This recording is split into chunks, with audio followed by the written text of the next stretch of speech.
He died and left me $8 million. I said nothing. And now, they're begging at my door. Where are you watching from? What time is it right now? Let's share this moment together. My name is Karen. I was married to my husband Henry for 42 years. We didn't have a perfect marriage, but we had something solid, something rooted in respect, silence, and shared glances that meant more than words. Henry passed away on a cold Tuesday morning in late November. The air was crisp, the sky dull. He went quietly in his sleep with my hand in his. That same day, I became invisible. People said all the right things. He was such a kind man. You must be devastated. Let us know if you need anything. But no one stayed. No one really asked how I was doing. My children, Jacob and Melissa, flew in for the funeral. They hugged me tightly, but their eyes were already scanning the house. The paintings, the safe, the old clock from Henry's office. They stayed for 2 days. Then they were gone.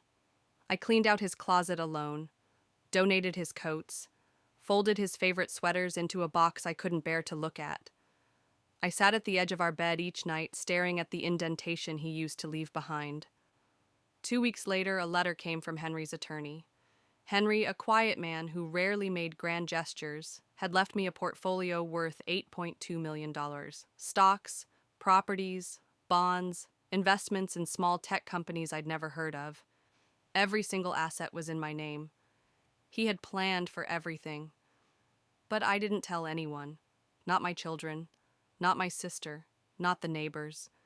Because something told me if they knew I would cease to be a mother, a friend, a grieving widow, and become a target. The first signs Jacob called a week later. His tone was warm. "Just checking in on you, Mom. You holding up okay?" I smiled, holding the phone close. "I'm okay. Just taking it day by day." He hesitated, then asked, "So, did Dad leave anything behind? I mean, I know he wasn't flashy, but..." I lied, calmly. "Only a small pension. Nothing big." He paused. The tone shifted. "Oh, right.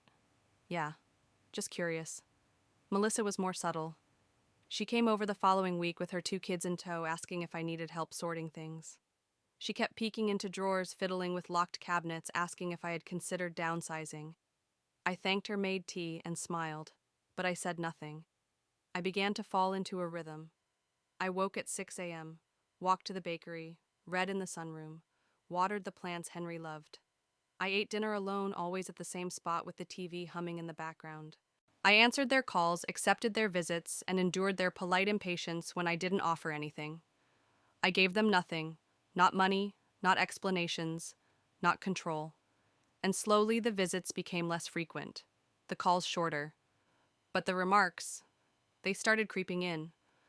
Melissa, during a lunch one Sunday, said, "You know, Mom, it's not healthy to live in a house this big all alone. You could sell it, get something smaller, and have extra money for, you know, things. Like what? Well, in case something happens, you're not getting younger." Jacob, in a different conversation, said, "If you ever need help managing finances, I know a guy. I could even step in, make sure everything's being handled right." I nodded, sipped my tea, but I said nothing. Soon they stopped pretending. One day, Melissa brought over a pamphlet for an assisted living center. "Just options, Mom. You know, if the stairs ever get too much." Jacob asked for a loan, $10,000 to cover a business expense. "Just a short-term thing. I'll pay it back. You know I will." I told him I didn't have it. He didn't speak to me for 3 weeks after that. For my 66th birthday, I cooked dinner myself. Roast chicken, stuffed mushrooms, carrot cake with cream cheese frosting, just like Henry used to request. Only Melissa and her husband came. Jacob texted, "Work's been crazy." Raincheck, Melissa's husband, complimented the meal, then casually said, "So do you still have that insurance from Henry's company? Must have been a decent payout." I smiled, quietly. It was enough to bury him. That's what mattered. He didn't press further, but I saw the flicker in his eyes, the one that revealed disappointment. Every word, every glance, every sigh of frustration when I said no or "I'm fine."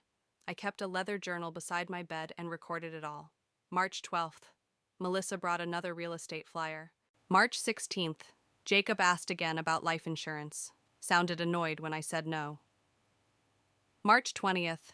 Melissa suggested power of attorney just in case. I wasn't imagining it. I wasn't being paranoid.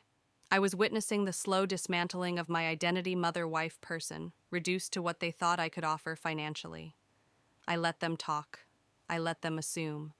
I kept my car old, my clothes simple, my groceries modest. And with each day that passed, their masks slipped further. They stopped checking in unless they needed something.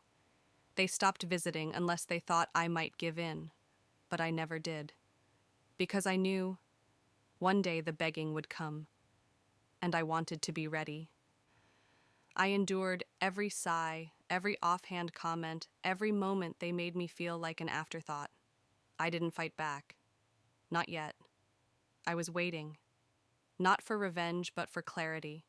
For the moment they would finally show me who they truly were. And for the first time in my life, I was ready to see it. They said they cared. They said they were checking in. But every question had weight. Every visit came with a price. I was no longer their mother. I was a vault they couldn't crack open. Yet. It started subtly. Jacob stopped calling just to chat. His tone grew clipped. He'd ask about the car, how old it was, whether I needed help replacing it. Melissa began sending texts like, "Don't forget your medical checkups, Mom. We don't want any emergencies." They weren't worried. They were circling. I knew the difference between love and leverage. Jacob came over one Saturday with a laptop open to a spreadsheet, just some long-term planning stuff. "I thought we could list out your expenses, utilities, insurance, home maintenance." "Why? Just so I can help you better manage things." I closed the laptop gently. "I'm okay, sweetie. I've been paying bills for over 40 years. That's not the point, Mom. It's just smarter if we centralize things. You know, consolidate accounts." My smile never faltered. "No, thank you." She began mentioning the price of things more often. "Groceries are getting expensive, especially with all the grandkids' snacks. Gas is ridiculous. Driving here every week adds up." At first I thought she was just venting, but then she started hinting, "You know, if you had a little extra lying around, you could help cover some of this." I offered cookies instead. I said no, and watched their patience vanish. Jacob returned a month later, more direct. "I know you're hiding something, Mom." I raised an eyebrow. "Excuse me, you act like you've got nothing." But Dad wasn't stupid. He wouldn't leave you with crumbs. I've been looking into his old investments. Some of them tripled in value before he passed. I stayed calm. "You've been digging, I have a right to know." "You don't. I'm your son. You're also a grown man with a job and a family. This house, this life, this isn't yours to audit." He left in silence. Not out of guilt, out of fury. I overheard the unspoken truth. One day, Melissa left her phone on the kitchen counter while she stepped into the bathroom. A text came through. From her husband. "Ask again about the trust. She's hiding something, I'm sure of it." Then another. "If we wait too long, she'll either give it away or die with it locked up." I froze. Not from shock, but from the weight of what I already knew. They were no longer trying to help me. They were preparing to outlive me. The isolation stung harder than I expected. I had been prepared for greed, for impatience, but not for indifference. My birthday passed that year with only a phone call from Melissa and a group text from Jacob. No cake, no hugs, not even a card. When I confronted Jacob about it days later, he scoffed. "We figured you were busy, or didn't feel like celebrating alone." I laughed. A soft, bitter sound. "You're right. I didn't feel like being alone, but I was." I began testing them. I told Melissa I'd had a minor fall in the garden. Nothing serious, just a twisted ankle. Her response, "Oh no, hope you're okay. I'll try to come by this weekend." She didn't. I told Jacob I was worried about an unfamiliar man loitering near my property. He suggested, "You should probably get a home alarm system. Maybe ask one of the neighbors to check in." He didn't offer to come by. He didn't even ask if I was scared. Their care was conditional, transactional. If I wasn't handing something over, I was irrelevant. I kept smiling, but the frustration boiled underneath. People think silence is weakness. They don't realize it takes more strength to say nothing than to scream. But silence can't last forever. And each slight, each jab, each moment of passive disrespect was a drop in a cup that was already close to overflowing. Then came the dinner invitation. Jacob invited me to dinner at his house. A rare occasion.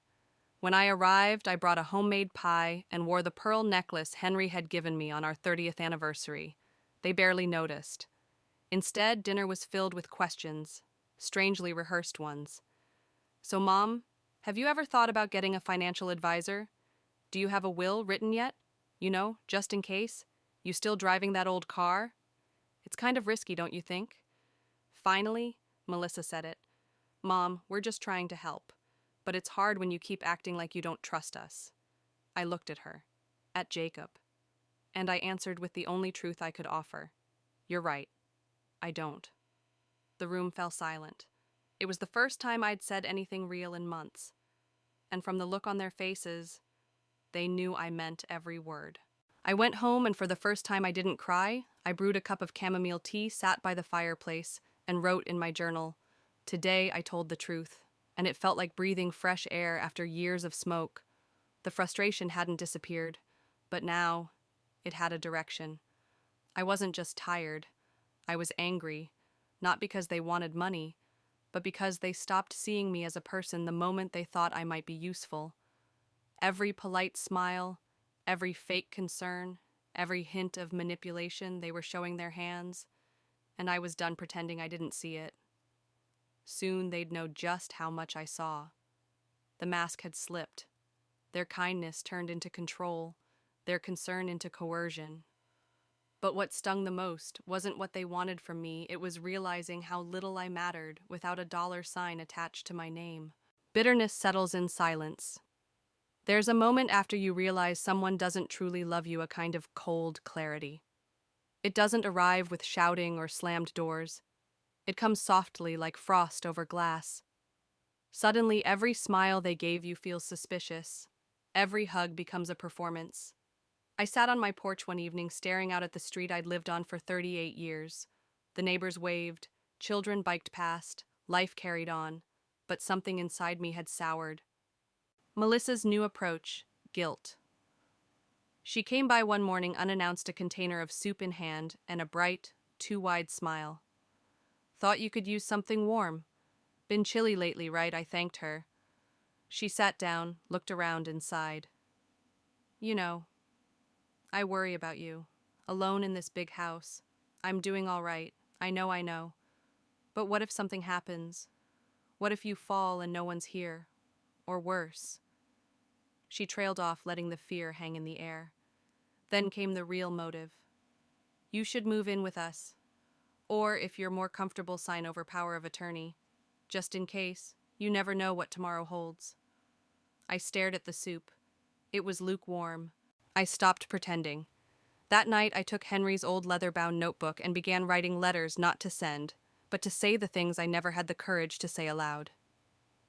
"Dear Melissa, when did you stop being my daughter and start being my negotiator? I gave you my best years. And now you hand me fear wrapped in flattery. Dear Jacob, was it the first time I said no that turned me into a stranger to you? Or had you been waiting for the moment I'd become weak enough to manage?" Writing helped, but it didn't heal. Because bitterness doesn't just sting, it settles. Even the memories became tainted. I walked past framed photos of family vacations, Melissa on the beach, Jacob holding a kite. I used to smile at them. Now I couldn't help but wonder, were they ever real? Or was I always just the background, the caretaker, the ATM in training?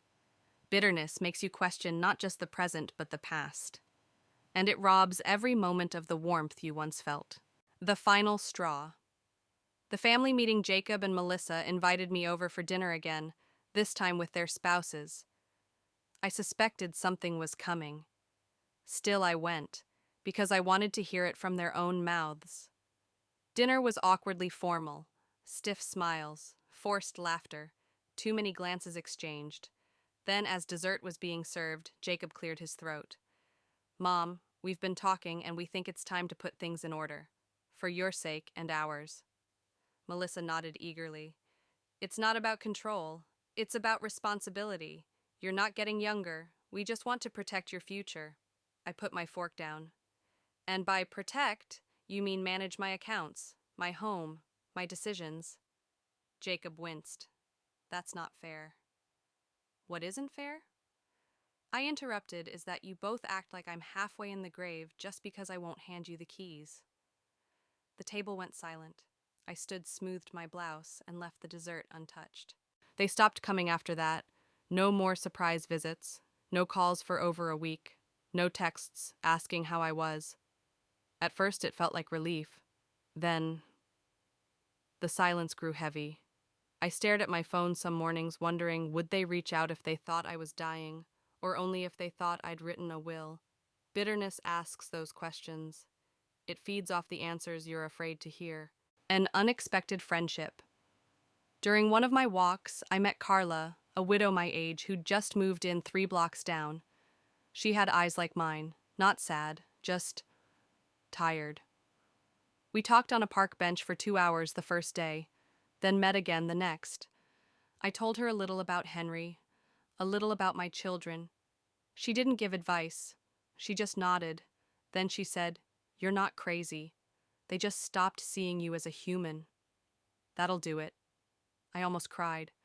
Not because it was harsh, but because it was the first honest thing anyone had said to me in months. I started looking at myself differently. I used to think I was being selfish for holding on to the money.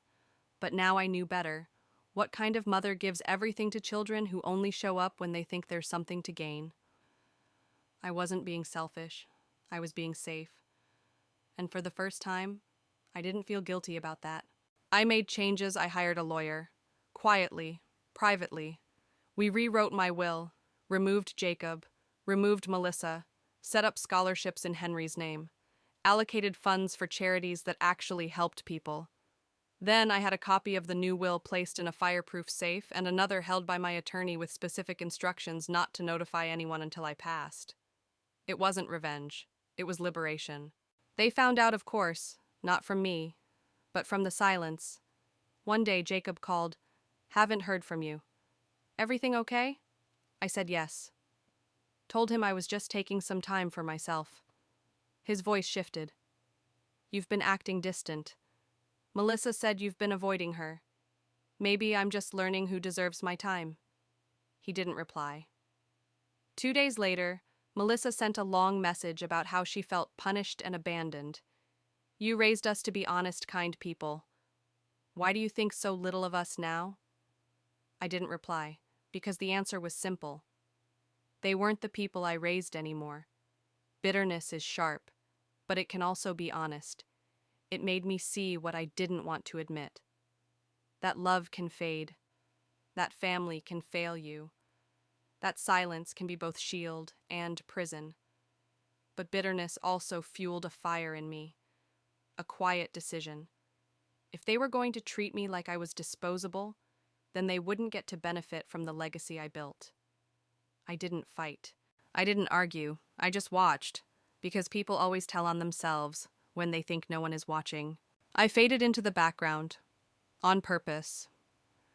After rewriting my will, I started pulling back, not emotionally, but visibly. No more invitations for Sunday lunches. No more gentle reminders to Jacob or Melissa to stop by. No more questions about their work, their kids, or their lives. I wanted to see how long it would take for them to notice. The answer, they didn't. They assumed silence meant surrender. Melissa showed up unannounced one afternoon. I was in the neighborhood, thought I'd check in. She brought a bag of groceries, canned beans, instant soup, discount bread. "You know, just in case you're running low." I thanked her. She lingered, asked if I'd thought more about moving in with her family, said it would be good for everyone. I told her I liked my space. She smiled, but I saw the clench in her jaw. As she left, she said, "We're just trying to help Mom, before it's too late." That wasn't concern. It was a countdown. Jacob tried a new tactic, empathy. He invited me for dinner. It was awkward. His wife barely looked at me.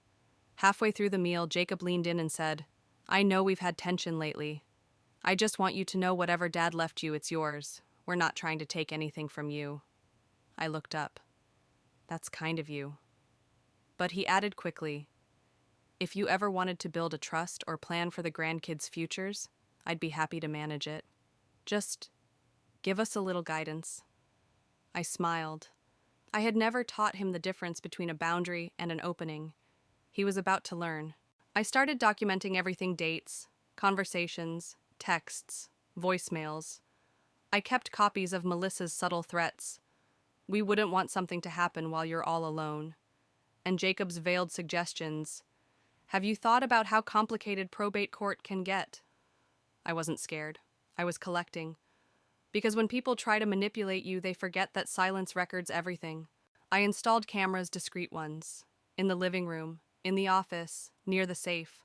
Not because I didn't trust them, because I knew I shouldn't. And it didn't take long for my intuition to be validated. The day they let their guard down, one rainy Saturday, I pretended to be out running errands. Melissa used her spare key to drop off groceries. Jacob showed up 20 minutes later. On the footage, they didn't look like concerned children. They looked like investors assessing a property. Melissa opened drawers. Jacob examined the cabinet where I kept important papers. He even opened the fireplace panel where I had once kept Henry's old investment files.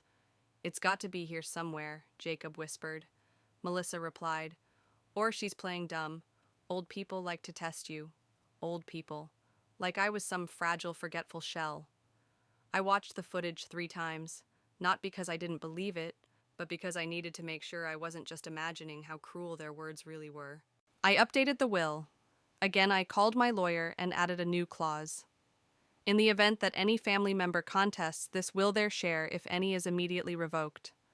We both knew it was likely to be tested, but I wanted it on paper. The final test, a fake announcement. I created a fake document, an old-looking trust form. I placed it where I knew Jacob would eventually find it. It named him as the sole beneficiary. Dated 15 years ago. 3 days later, he called. Hey, I was just thinking, if you ever need anything notarized or reviewed, I have a friend who can do estate stuff for free. I let him talk. His voice was sweeter than honey, his words chosen carefully. He even offered to take me to lunch. It had worked. He saw what he thought was a path to wealth, and suddenly, I was worth his time again. I hosted a dinner, one final act. I invited them both. No spouses, just Jacob, Melissa, and me. I cooked Henry's favorite baked salmon with dill butter, roasted potatoes, and apple pie. We sat in the dining room, the same one where we used to celebrate birthdays and anniversaries. After dinner, I poured wine and said, I'm glad we're together. I've been thinking a lot about the future. Their eyes lit up. I've made decisions. Some permanent, some protective. Jacob leaned in. Melissa sat up straighter. You've both asked about my finances, my will, and what happens when I'm gone. Mom, Jacob interrupted. No, let me finish. I stood. I've watched you test me, doubt me, manipulate me, break into my home when you thought I wasn't watching. Melissa gasped. Jacob turned pale. There are cameras, recordings, logs. Everything's documented, and everything's been shared with my attorney. I walked to the cabinet, pulled out a manila folder, and placed it on the table. That's a summary. Not for you. For the courts. Should anything happen to me suddenly? Their mouths opened, but no words came out. You didn't just hurt me. You exposed yourselves. I left the room not in anger, in peace, because I knew I didn't have to explain anything else. They had shown me who they were, and I had chosen who I would be in response. The aftermath. They didn't call for 2 weeks. Then Jacob sent a text. We need to talk, please. I ignored it. Melissa dropped off a handwritten note in my mailbox. I'm sorry. I didn't mean to hurt you. I was scared. I believed her. But fear doesn't excuse betrayal. And apologies don't erase footage. They thought they were playing chess. But I wasn't even at the table. I was in the sky watching the whole board unfold. And the moment they believed I was blind was the moment they revealed everything. Not because I trapped them, but because I gave them the silence they needed to show me the truth. Silence may protect you, but the truth sets the world on fire. And when it does, you find out exactly who was standing beside you and who was only ever standing in your way. I planned everything down to the hour after collecting every detail, every recording, every slight. They thought I'd stay quiet forever. They didn't know I'd been preparing not to fight, but to expose. I invited them over formally. I sent 2 letters, not emails, not texts, letters handwritten, deliberate, sealed. Jacob's arrived Tuesday, Melissa's Wednesday, Saturday, 6 p.m., dinner, just the 3 of us. No spouses, no kids. Come hungry, bring honesty. They came, early, dressed nicely, nervous. I could see it in the way they clutched their phones and glanced around the living room like it might swallow them whole. I served tea, not food. They sat in the same seats they had when they were children. Funny how time bends. And then I spoke. You both know why we're here, so let's not pretend. They shifted in their chairs. I've watched you, listened to you. I've seen the way you move when you think no one's watching. I've heard the whispers, the planning, the lies. Mom, we never don't. I placed a small remote on the table and pressed play. From a hidden speaker in the corner, Jacob's voice echoed, "If she doesn't put us on the deed soon, she might forget everything before we get anything." Then Melissa's, "Just be patient. Once she's too frail, it's all ours anyway." They froze. No words. Just shame. I let the silence burn. I pressed pause, looked them both in the eye. I never needed you to be perfect. I never asked for anything. All I wanted was respect. Melissa's eyes welled. Jacob clenched his fists. I raised you. I loved you.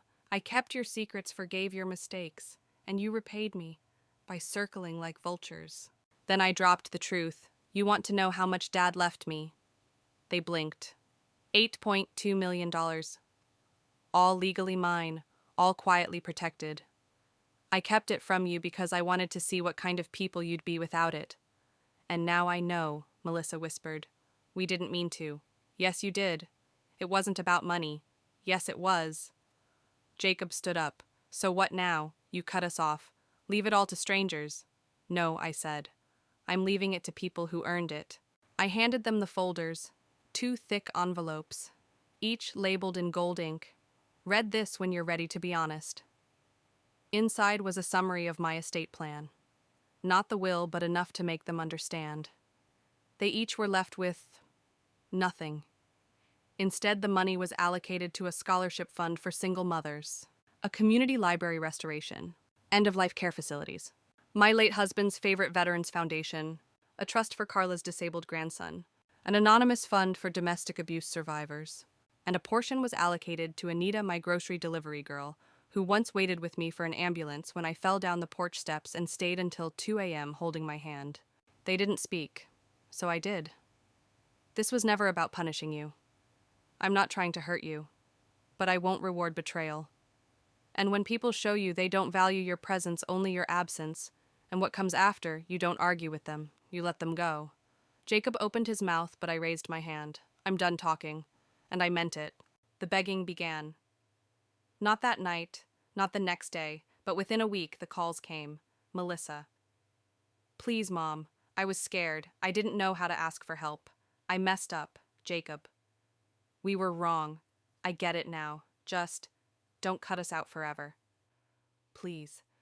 I didn't answer, because forgiveness doesn't always come with reconciliation. And then they came to my door on a Saturday morning. Melissa with a bouquet of flowers. Jacob with a trembling voice. They stood on my porch like children again. But this time, they weren't asking for a bedtime story. They were begging for something they thought they still had. A second chance, a conversation, a scrap of hope. I opened the door, let them speak. Then I said, "You showed me who you were when you thought I had nothing. Now I know who you are, and I'm deciding who I will be. Not bitter, not cruel, just done." And I closed the door. They didn't knock again. At least not that month. Not the next either. I heard through neighbors that Jacob had been struggling financially, that Melissa's husband left her, that both of them were rethinking what matters. I hoped that was true. But I had already done my part. I raised them. What they did with that foundation, that's on them. The legacy I chose, I funded a literacy program for senior women, started a weekend food drive for underprivileged families, donated anonymously to support caregivers. And every month I got a handwritten letter from a teenage girl on scholarship telling me how much further she could see now that she had glasses, books, and someone who believed in her. She called me Grandma K. No blood relation, no shared name, just respect. They thought I'd die quietly, that I'd leave behind a fortune for people who never bothered to sit beside me when I grieved. Instead, I chose to live loudly, to speak through action, to rewrite what legacy means, to choose who gets remembered not for asking but for giving. In the end, I didn't need revenge. I didn't need applause. I just needed peace. And when the noise finally faded, there I was. Still standing. Still whole. The house felt different now. It wasn't quieter, just quieter in a new way. There was no tension in the hallway. No waiting for knocks on the door, no half expectations of manipulation masked as affection. Just the creak of floorboards, the hum of the heater, the occasional chirp of birds from the garden Henry once planted. It felt like mine again. Not because of the title deed, but because I had finally removed the invisible weight of being taken for granted. The phone rang less, but when it did, it was never about money.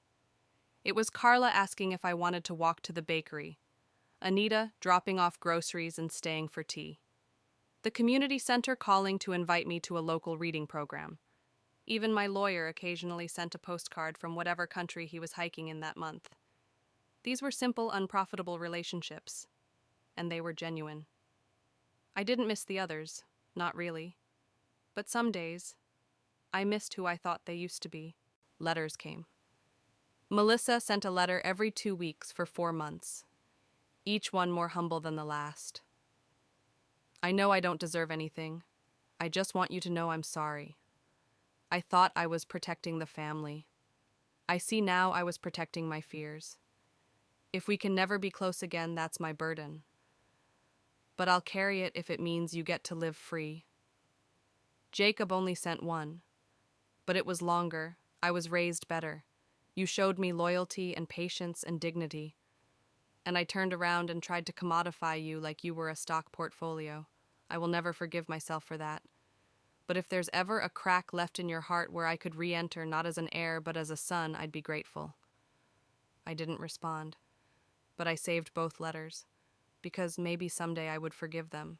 I went to Henry's grave. It was early spring. The lilacs had just begun to bloom. I brought 2 cups of coffee, 1 black one with cream, his usual. I sat on the bench beside his headstone watching the sun push through the clouds like an old friend who never forgets to visit. I did it, Henry, I whispered. I didn't let them take me. I didn't let the world turn me bitter. I stayed quiet when I had to, but I also spoke when it mattered. I'm still here, and I'm... Okay. I left his cup by the flowers, took a deep breath, and walked away lighter. I started mentoring. At the community library, they set up a program called Letters from Women Who Know. Teen girls, single moms, senior citizens, anyone who needed a listening ear could write in. And every Wednesday I'd sit at the old wooden table with a cup of tea and respond longhand to as many as I could. Some asked about grief, others about betrayal. One just wanted to know how to keep going when her son stopped calling. I wrote, "Let your worth be rooted in who you are not, who fails to see it. You're still enough, even when they don't come home." That letter got framed and posted on the library wall. They never knew it came from a woman who once sat alone in her own kitchen, wondering if she was even real anymore. I saw Jacob again. Months had passed. He didn't ask for money. He came to return a book I had lent him years ago and never asked for back. We sat on the porch, talked about the weather, about his son's first soccer game. Then he said, "I don't expect anything, Mom, but thank you for letting me sit here." I said nothing, but I poured him a cup of tea. And for that hour, we sat in the kind of silence that wasn't awkward, but healing. Melissa visited too. She brought no flowers this time. No brochures, no hidden questions. Just a pie. Peach cobbler. Slightly burned. "I know you don't owe me anything," she said, But if I can make you laugh again, that'd be enough. I took a bite. It was terrible. I laughed anyway. And the children came back not as heirs, but as people, slowly, cautiously, less frequent, more real. No one mentioned money again, and I didn't bring it up either. Not because it didn't matter, but because I had already decided where it belonged, and that decision had freed me. I lived not extravagantly, but fully. I learned how to make sourdough. I traveled once to the coast where Henry had once taken me when we were still young and poor, but so in love. I bought myself a telescope and looked at stars I'd only read about. I sat with other women, told my story, heard theirs, and we all agreed on one thing. Being underestimated is painful, but sometimes it's the greatest gift, because it lets you rise without asking for permission. I was once a quiet wife, a patient mother, a grandmother seen as a burden. I stayed silent when abandoned, betrayed, and disrespected. But then, with that very silence, I made them listen. Now I don't need $8 million to prove my worth. All I need is a peaceful morning, a warm cup of tea, and a tranquil heart. Have you ever been overlooked, made to feel invisible in your own home? Share your story in the comments. You are not alone. What time are you watching this last part? Where from? Drop it below so we can feel this moment together.